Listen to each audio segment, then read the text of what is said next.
Bonjour à tous, bienvenue dans Dimanche en politique. Cette semaine, on vous retrouve dans un décor exceptionnel ici au Festival de Loire à Orléans. On va parler de tourisme, de gastronomie, de pêche et de tradition batelière. On s'interroge sur la Loire, est-elle un fleuve rentable? Et on retrouve tout de suite notre premier invité.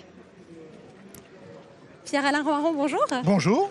Alors, là, on le voit, il y a énormément de monde. On est au cœur du Festival de Loire. Est-ce qu'on peut dire que c'est un des plus grands rassemblements touristiques de la région? Oui, je crois que c'est un des 3 grands festivals de la région. Il y a le Printemps de Bourges, il y a Terre du Son en Indre-et-Loire, et puis il y a ce festival qui est particulièrement agréable le long de ce fleuve.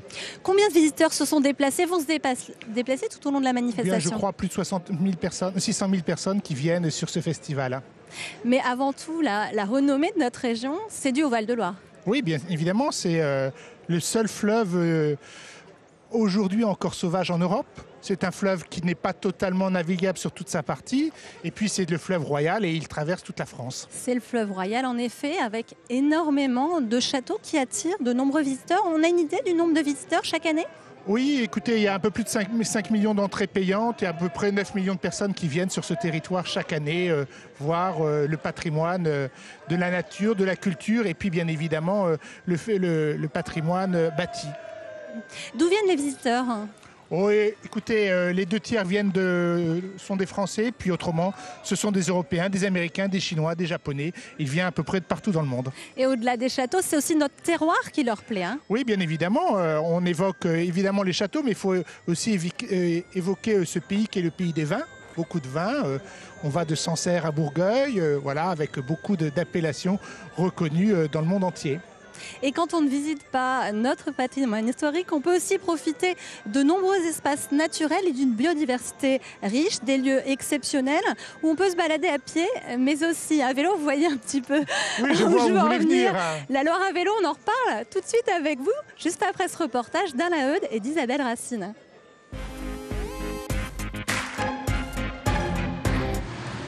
C'est la valeur sûre du tourisme régional.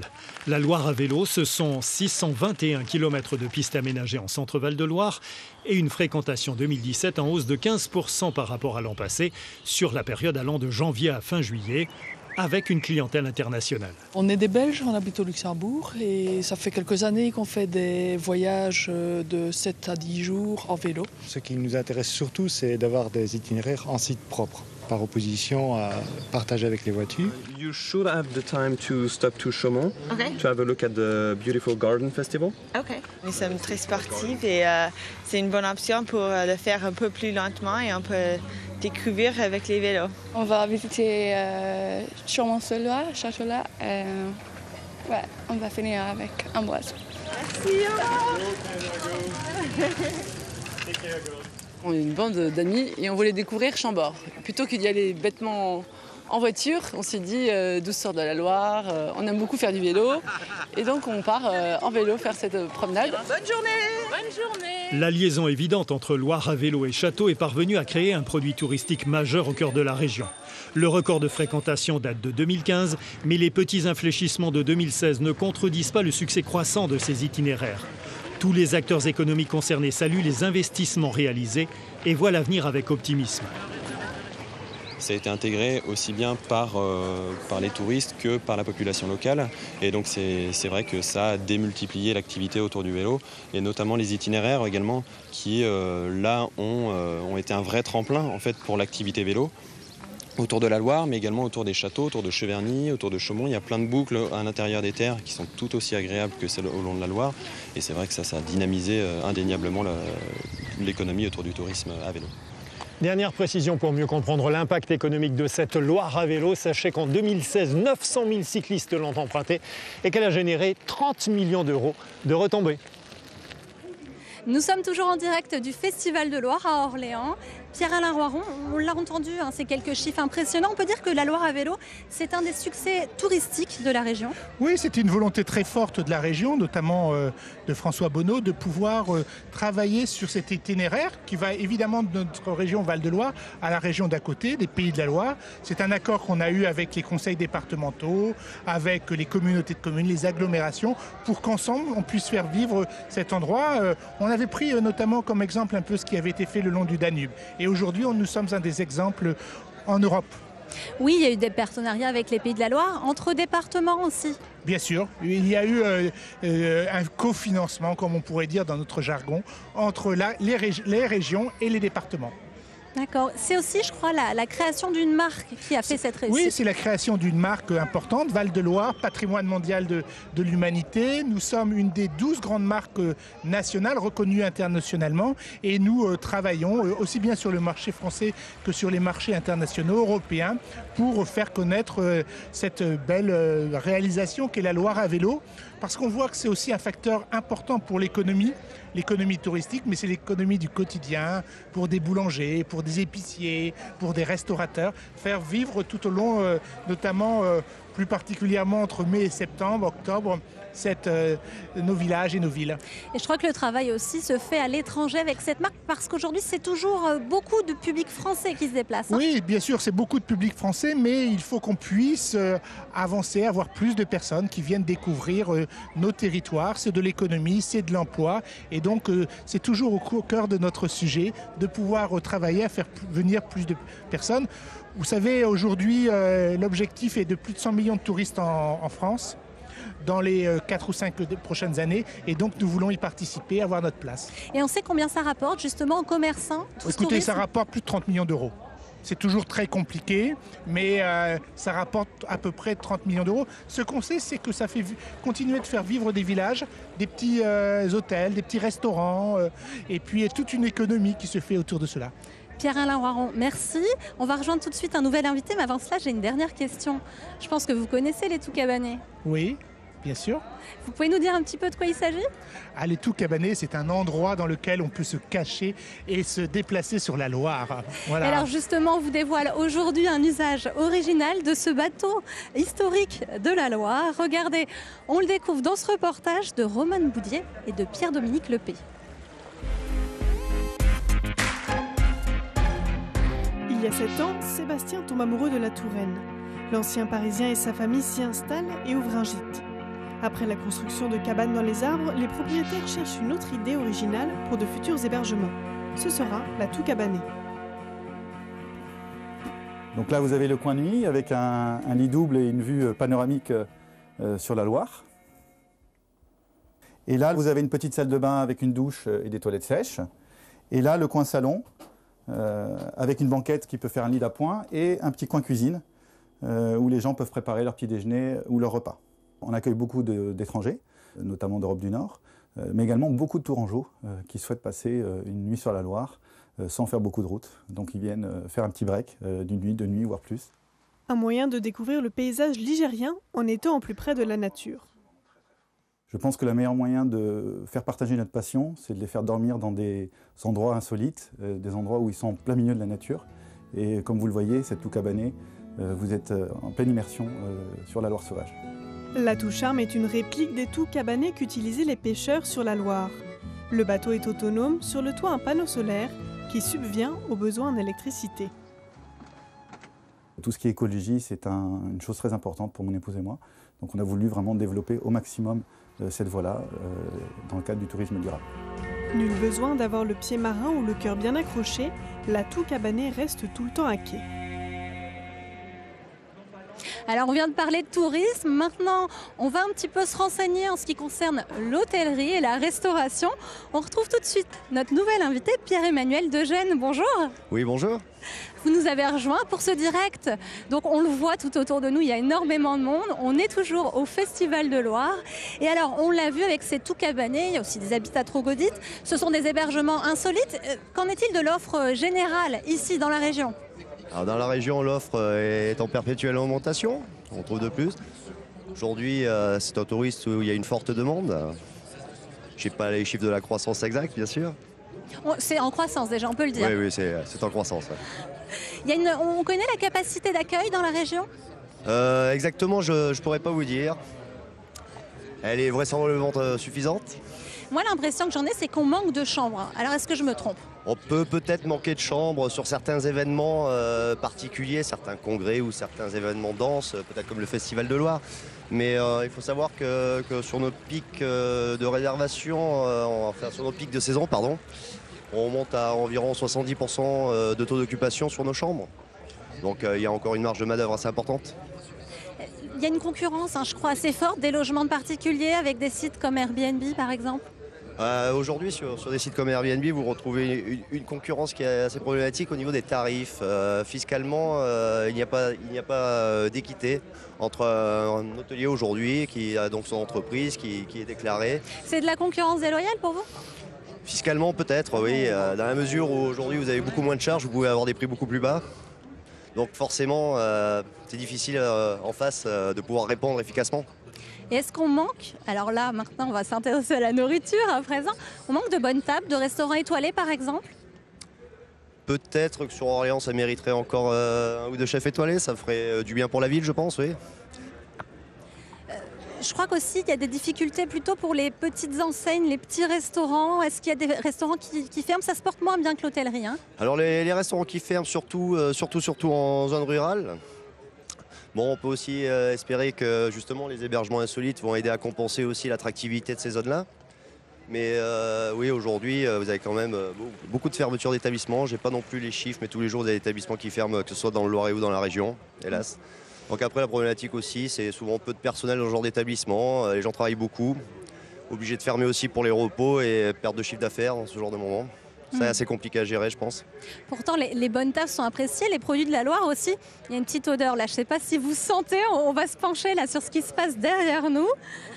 Bonjour Christophe. Oh là là, qu'est-ce que vous nous présentez là ? Je vous présente une anguille qui était pêchée en Loire. C'est un des patrimoines que nous avons. Nous avons le seul fleuve sauvage en France, ce qui permet encore d'avoir une biodiversité, une richesse culturelle. Aujourd'hui, nous montrons comment conserver les aliments sans le réfrigérateur. C'est un problème. Alors comment on fait justement ? Eh bien, dans un premier temps, nous travaillons avec une salaison pendant 3 heures. Nous rinçons le poisson et après nous le mettons jusqu'à 5h, 5h30 en fumoir. C'est un fumoir que nous avons réalisé. C'est un fumoir traditionnel. C'est un fumoir traditionnel. Alors les mariniers fabriquaient un fumoir dans le sable avec des toiles et l'objectif était de conserver les aliments parce que la période de travail allait arriver pendant 3 semaines où le vent était favorable et ils avaient besoin d'avoir des aliments prêts à consommer et qui se conservaient. Alors, les visiteurs du Festival de Loire, ça les intéresse justement de voir ce type de salaison traditionnelle ? Oui, tout à fait, puisque c'est se rappeler ce que l'on faisait. Voici une génération et demie. Les enfants ont été très heureux de déjà découvrir le gros sel, de découvrir la sueur. Ils ne connaissaient plus ? Ils ne connaissent plus, c'est ça, on a besoin de réapprendre les bases, redécouvrir que le sel vient de la mer et qu'on le connaît sous forme raffinée. Mais aujourd'hui, connaître le poisson sous sa forme naturelle, telle qu'on sait le pêcher avec nos pêcheurs professionnels, bien évidemment. On a un savoir-faire professionnel autour de la Loire. Alors là, je vois un saumon. Rassurez-moi, c'est pas un saumon de Loire. Non, tout à fait. C'est un saumon qui vient du nord de l'Europe. Mais il en existe en Loire. Il faut les préserver. Il faut préserver la qualité de l'eau par des assainissements, par gérer la pollution agricole par des mares sur les plateaux. C'est revenir à un bon sens paysan. Avec un peu d'alvinage, aujourd'hui on en compte toujours plus nombreux dans nos passes à poissons sur la Loire. Donc nous pouvons être positifs pour l'avenir. Merci beaucoup Christophe, ça fait envie, n'est-ce pas? Donc on continue encore cette émission. La Loire traverse notre région, elle lui a donné son nom, c'est la colonne vertébrale de notre territoire et notre histoire, la richesse de notre patrimoine. On va le voir, cette richesse témoigne des activités liées au fleuve à travers les siècles et on retrouve tout de suite notre prochaine invité. Vous êtes un petit peu loin Philippe Auclair, je vous rejoins tout de suite. Il y a beaucoup de monde, j'ai eu beaucoup de difficultés à vous rejoindre. Bonjour, oui, il y a beaucoup de monde. Oui, alors on s'intéresse avec vous à la Loire, à ses terroirs. Alors, on le sait, depuis combien de temps elle est utile cette Loire, elle est utilisée? On ne sait pas trop au fond, puisque on a des traces, mais on ne peut pas dire depuis quand, c'est-à-dire est-ce que voilà 10 000 ans, 13 000 ans. Alors ce qu'il y a de certain, c'est que dès l'Antiquité, c'est-à-dire que ce soit la période gauloise ou romaine, on a là des affirmations, c'est-à-dire il y a une confrérie qui est créée, et puis en même temps, on a surtout trouvé des traces, entre autres comme en Basse-Loire, d'un port antique. Il était où ce port antique? Alors ce port était à Rézé, à Ratatium, qui est juste en face Nantes. Et là, on avait des marchandises qui arrivaient sous forme d'amphores, par exemple pour le vin, ou de minerais pour l'étain. Oui, il y a d'autres marchandises. Vraiment, on traverse l'histoire de la France et des pays de la Loire avec. Et oui, la Loire, en réalité, elle traverse toute la France. Et cette position géographique qu'elle a au milieu de la France avec ses affluents lui donne un rôle considérable pendant des siècles. C'est-à-dire qu'effectivement, elle permet de mettre en communication des bassins comme celui du Rhône et celui de la Seine, donc d'alimenter Paris. Oui, alors on peut dire que le vin de la région et que le vinaigre d'Orléans en particulier est présent ici grâce à la Loire. Ah ben complètement, puisque tout au long de la Loire, bien sûr, on a des vignobles, et des vignobles d'ailleurs qui existent encore aujourd'hui, malgré les problèmes qu'il y a eu avec le Phylloxera. Et donc, à l'époque, on remontait ces vins, tous n'étaient pas des vins de garde, ou alors il fallait tellement de temps pour les remonter sur cette Loire, difficile à naviguer, parce qu'il n'y a pas d'eau, donc à certains moments de l'année. Donc le vin pouvait effectivement commencer à travailler, et donc on s'en servait pour les vinaigreries, donc d'où le vinaigre d'Orléans et la réputation qu'il put avoir. Alors pourquoi la Loire plutôt que la Seine? Plutôt que la Seine, c'est facile parce que la Seine, au fond, c'est un cours lent, mais alors ça, c'est l'avantage de la Seine. Par contre, pour la Loire, c'est tout le contraire, mais la Loire, elle est bien orientée face au vent. Ce qui fait que pour remonter les marchandises de l'Atlantique, au fond, mais de toute la basse vallée, par exemple, eh bien, on pouvait utiliser les vents d'ouest et remonter à la voile, et ça, c'est un avantage indéniable. Et autrement, on descendait la Loire de toute la partie haute, c'est-à-dire de Roanne jusqu'à Orléans, avec les marchandises qui remontaient par le Rhône, donc qui venaient éventuellement d'Orient, on descendait avec la force du courant. C'est simple. Alors pourquoi on ne l'a pas canalisée, cette Loire? Pourquoi elle reste sauvage? Eh bien, pourquoi C'est parce que malgré tout cela, la Loire, au fond, n'a pas généré des industries fortes.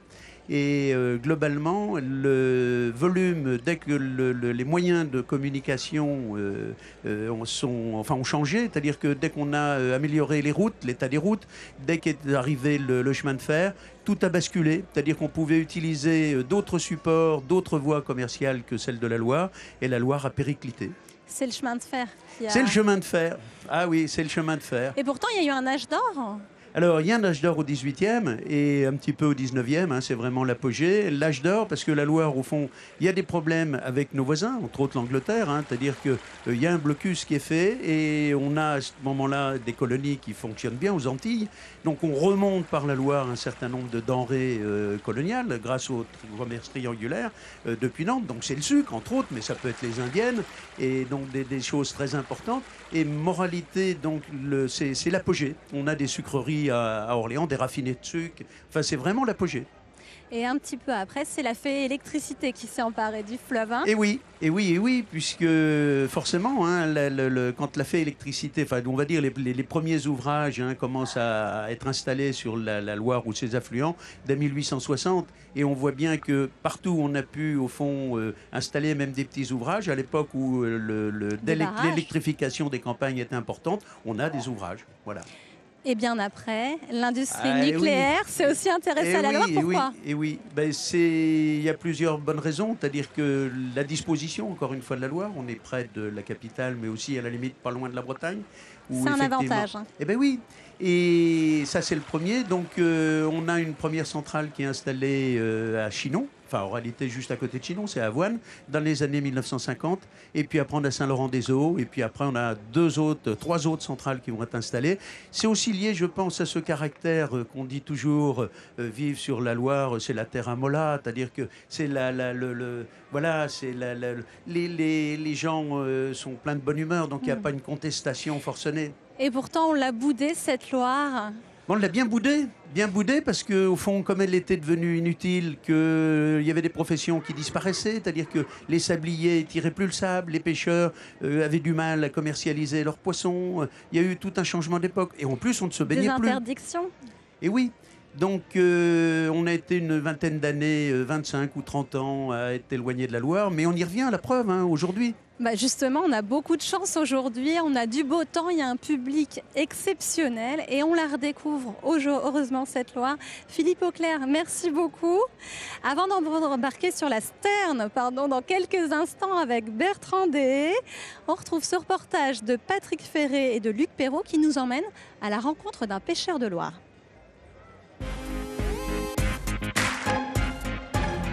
Contrairement à ce que l'on pourrait imaginer, ce ne sont pas les poissons dits nobles, les carnassiers que sont le cendre et le brochet, qui intéressent le plus Romain. Lui entend plutôt valoriser les vrais poissons de Loire qui sont souvent méconnus ou font l'objet de préjugés.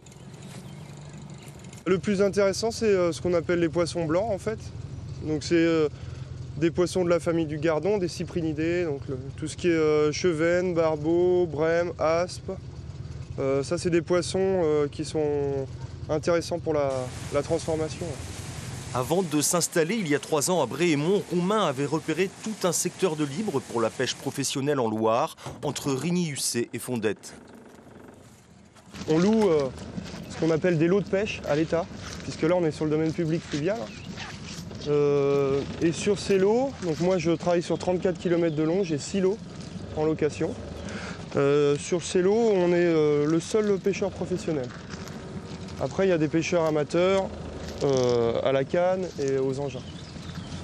C'est le travail sur le terrain qui a donné envie à Romain de franchir un cap et de devenir pêcheur professionnel. Car après des études en écologie aquatique, il se destinait plutôt à une carrière de scientifique. J'ai travaillé dans la recherche sur les poissons migrateurs de la Loire, le saumon, la lauze, la lamproie et l'anguille. Et ça pendant 2 ans, et ensuite j'ai décidé de m'installer comme pêcheur. Je ne regrette pas du tout. C'est un métier qui est vraiment très complet, il y a plein de choses différentes. Il y a la pêche, la transformation, la vente, il n'y a pas une journée pareille. Donc ça c'est vraiment intéressant. Romain a dû investir des dizaines de milliers d'euros dans un fumoir et un laboratoire de transformation. Mais aujourd'hui, avec ses soupes, ses rillettes, ses filets fumés ou encore ses feuilletés, il s'est forgé une clientèle d'habitués, pour moitié constituée de professionnels, restaurateurs ou épiciers de luxe. Prochaine étape, Romain espère ouvrir un petit restaurant qui devrait enchanter les papilles, notamment des cyclistes de la Loire à vélo. Alors nous sommes toujours en direct du Festival de Loire. Cette fois-ci, on s'accroche un petit peu. On est avec Bertrand Deshaies sur la Sterne. Merci de nous emmener. Bonjour. Avec plaisir. Alors là, c'est moi qui vais jouer le micro parce que vous êtes un petit peu occupé là. Alors vous nous emmenez où, Bertrand? Eh bien, bonjour. Eh bien, bienvenue sur la Loire. On y est, c'est instantané. On vient de partir en une fraction de seconde. On est au milieu de la Loire dans un autre monde. Pourquoi vous l'aimez tant, cette Loire? Elle nous apporte tellement. Déjà, c'est un espace naturel exceptionnel au cœur de la ville. C'est un endroit où, immédiatement, on change de monde. On est ressourcé tout de suite. Et puis, les problèmes partent avec le courant. Et le courant qui arrive nous amène une énergie extraordinaire. Et ce sont des événements comme celui-ci, comme le Festival de Loire, qui permettent au public de se réconcilier avec la Loire? Mais tout à fait. On est très nombreux depuis des années à retourner le public sur la rivière, le regard du public. Et puis là, on a un grand rassemblement qui nous permet déjà au niveau communication, vraiment de mettre quelque chose, un gros coup de projecteur. Et puis surtout, de retrouver aussi les mariniers et de créer un véritable réseau. On se rencontre régulièrement les uns les autres quand on va naviguer les uns chez les autres. Mais là, ici, on est tous ensemble et c'est avant tout une fête de mariniers. Et on vit des choses tellement exceptionnelles parce que les valeurs ici, c'est des vraies valeurs. Hein. C'est la nature, c'est la solidarité, c'est l'amitié, la convivialité. Et on invite le public à venir découvrir ça pour qu'il se rappelle que c'est juste son histoire et que la rivière, elle est inscrite dans nos gènes depuis la nuit des temps et que là, on revient sur la rivière. On l'a perdu à partir du moment où on a fait arriver la rivière au bout du robinet. Maintenant, on tourne le regard là. Et les gens, c'est inscrit dans la nuit des temps. Donc ils le reçoivent 5 sur 5. Oui, vous le dites, hein, le fleuve doit redevenir un lieu de partage. C'est pour ça que vous emmenez ce public en balade. C'est important? C'est fondamental. Les rivières, ce que je dis toujours, c'est notre source de vie. Ici, on a toujours à boire, à manger avec les poissons. C'est un espace fragile. Voilà, qui a été, mais qui est beaucoup amélioré depuis de nombreuses années. Hein. Quand on voit la qualité de l'eau aujourd'hui, franchement, il y a eu du bon travail de fait. Et vous parliez de ce grand rassemblement de mariniers avant tout. Il y a des craintes sur cette batellerie traditionnelle aujourd'hui? Elle est menacée parce qu'on est sur un de nos derniers espaces de liberté, la rivière. De plus en plus, là, on a les taxes qui arrivent. Alors on va se faire taxer parce qu'on vient risquer notre vie pour emmener des gens pour faire découvrir leur milieu naturel et leur patrimoine. Et là, franchement, ça passe pas. Donc là, les mariniers commencent vraiment à gronder. Laissez-nous la liberté. On est un des seuls endroits où on risque notre vie, on bouge dans les 3 dimensions. On est comme les aviateurs. Et ça, c'est quelque chose, On ne peut pas taxer ça. Alors d'accord, on commence à avoir des activités économiques, hein, puisque ça se met en place petit à petit. Mais sur la Loire à vélo, est-ce qu'on taxe les gens parce qu'ils font du vélo sur la véloroute? Bah là c'est pareil, nous on est en train de mettre la Loire en bateau, laissez-nous la Loire libre. Oui, alors vous Bertrand, vous avez accueilli combien de personnes depuis le début de ce festival de Loire? Oh, je compte pas, on verra ça après. C'est pas important ça, c'est pas la quantité, c'est la qualité. Le fait, c'est que les gens qui viennent ici, ils soient après ambassadeurs de la Loire. C'est ça qui est important. Et bien souvent, quand je vois des jeunes l'été qui sont là, et puis bon, ils sont pas forcément respectueux avec leurs déchets, etc. Je leur dis, hé, saute sur le bateau. Et là, je les emmène et je leur explique. Et ils reviennent avec des yeux éblouis et en disant, waouh, vous nous avez fait un cadeau énorme. Si vous voyez ce qu'on vit ici, vous avez compris qu'il faut le respecter et l'entretenir, et vous pouvez nous faire confiance. Donc c'est ça qu'on attend des gens. C'est pas d'avoir de la foule, c'est d'avoir des gens qui petit à petit reprennent la conscience que la rivière est fondamentale pour nous et qui la partagent pour qu'à l'avenir, les générations qui arrivent après, ils aient quelque chose qui soit toujours en état. Et vous avez l'impression d'être entendu des pouvoirs publics? Ça y est, il y a plus de pédagogie aujourd'hui? Oui. Alors, la difficulté qu'il y a, c'est que les pouvoirs publics décident des choses sur le quai. Nous, on le vide sur l'eau. Et là aussi, il faut croiser aussi. Et le Festival de Loire est aussi un bon moment pour ça. Parce que pour comprendre la rivière, pour la réglementer, pour la financer, pour la développer, il ne s'agit pas de faire un manège comme ça, décider du quai. Il faut venir ici et il faut avoir compris ce que c'est et décider de le partager pour le plus grand nombre. Merci beaucoup de nous avoir accordé un peu de temps et d'avoir partagé avec nous cet amour de la Loire. Pour revoir Dimanche en politique, notre site internet cvdl.france3.fr. Dimanche prochain, je vous emmènerai dans les coulisses du Congrès des régions de France à suivre le Flash Info. Et cet après-midi, vous retrouverez le Festival de Loire avec sa grande parade à 17h55 sur votre chaîne régionale. Bonne journée à tous, bon dimanche. Et merci la Loire.